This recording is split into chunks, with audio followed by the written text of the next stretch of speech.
Diogo, e a gente deixou para o final um dos assuntos que muito provavelmente vai dominar as conversas nas rodinhas de IA em 2025. São os agentes de IA. O que é isso? É agente? É espião de IA? Em alguns episódios atrás a gente falou Dos espiões de IA do dos Pentágono. espiões de IA do Bom, Pentágono, né? não é bem assim, mas antes eu acho que é bom a gente dar um passo atrás e contar um pouquinho sobre qual que é o estado hoje da IA para Boa. ficar muito evidente qual que é o salto que esses agentes da IA, que não são os do Pentágono, são os agentes autônomos que vão fazer coisas para a gente, realmente trazem de novo. Hoje em dia, a gente usa IA em chatbots, ou seja, é quase como se fosse uma conversa com alguém, mas não tem ninguém do outro lado, tem um linguajão, um LLM, um grande modelo de linguagem, e esse chatbot responde conforme o treinamento dele e com as informações que ele tem à disposição dele. Ele faz coisas limitadas, mas essas várias ações que ainda limitadas já são suficientes para fazer com que muita gente acredite que num futuro muito próximo as pessoas vão deixar de fazer algumas coisas que elas fazem hoje em dia e vão relegar e delegar essas funções a esses chatbots. Como, por exemplo, você pede uma receita sem dizer qual é a receita e só diz quais são os ingredientes. Hoje em dia o chatbot já pode fazer uma combinação entre elas E achar a receita. e achar a receita propor uma e receita. inclusive dar o nome do prato. Uhum. Só que ele para por aí. Ele não vai colocar a mão na massa, ele não vai dizer onde você vai comprar, ele não vai fazer nada disso. Você pode, por exemplo, fazer um cronograma de viagem e dizer quanto você quer gastar, para onde você quer ir, quanto tempo você vai ficar. E aí ele pode te fazer um roteiro, só que ele vai parar por aí.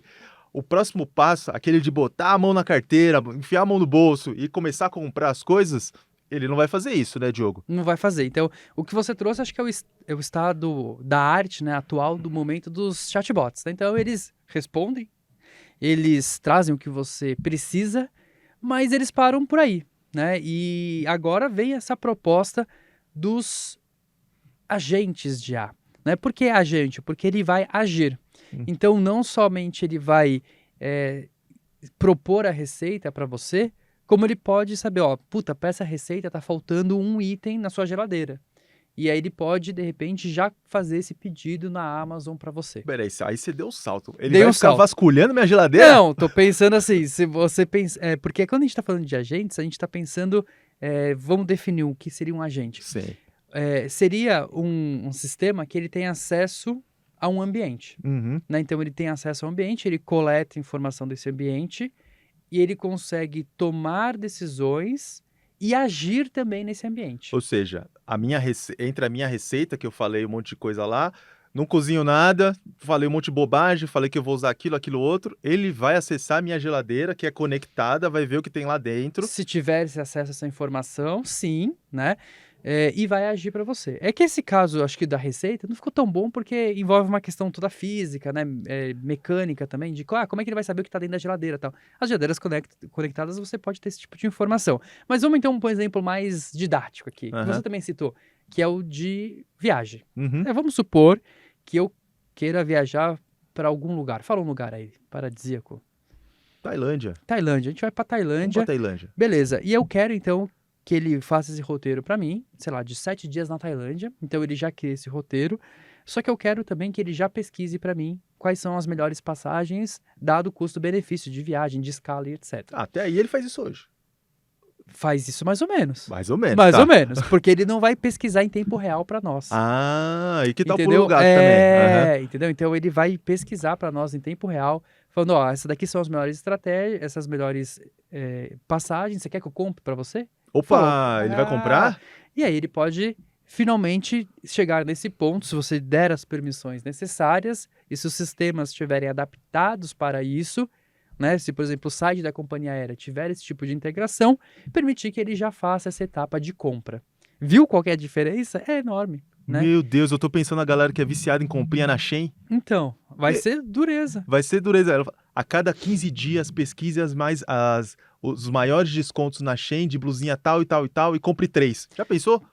E aí tem um lançamento que aconteceu recentemente, que é da Anthropic, que é uma empresa de inteligência artificial que está ganhando muita força, assim, hoje já disputa pau a pau com a OpenAI, e eles lançaram uma nova funcionalidade que mostra o que seria um agente, mas um agente de uma forma mais colorida. Você que trouxe essa ideia do colorido e eu adotei, né? Mais imagético, assim, que é o modo uso do computador. Modo uso do computador. Isso. Como é que funciona isso? Você consegue fazer a inteligência artificial controlar o seu mouse e o seu computador inteiro.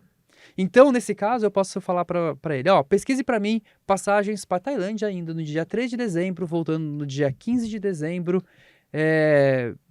com voo saindo na parte da noite, certo? E utilize, por exemplo, o Google Flights para isso. Então, o que ele vai fazer? Ele vai começar a controlar seu mouse, O quê? o seu computador, para tentar fazer essa ação. Né? E aí, então, você pode até olhar ele navegando e aí ele já faz isso para você. Né? Então, ele controla o seu computador, mas se você tiver um monte de um ecossistema de APIs, isso vai funcionar de forma invisível para nós. Uhum. E isso que é o grande proposta para a próxima era da inteligência artificial, que seria dos agentes de IA. A gente está discutindo aqui um ambiente em que a IA melhora muito a nossa vida, mas a gente não pode deixar de lado também a discussão sobre privacidade, porque esse robô, se ele começar a dar uma de enxerida e ficar clicando aqui, clicando ali no meu computador, sabe-se lá o que ele vai encontrar. E eu tenho medo. Eu tenho medo. Eu tenho medo do que ele vai encontrar no seu computador. Não do que ele vai fazer no meu. As nossas fotos foram apagadas, jogo. Qual?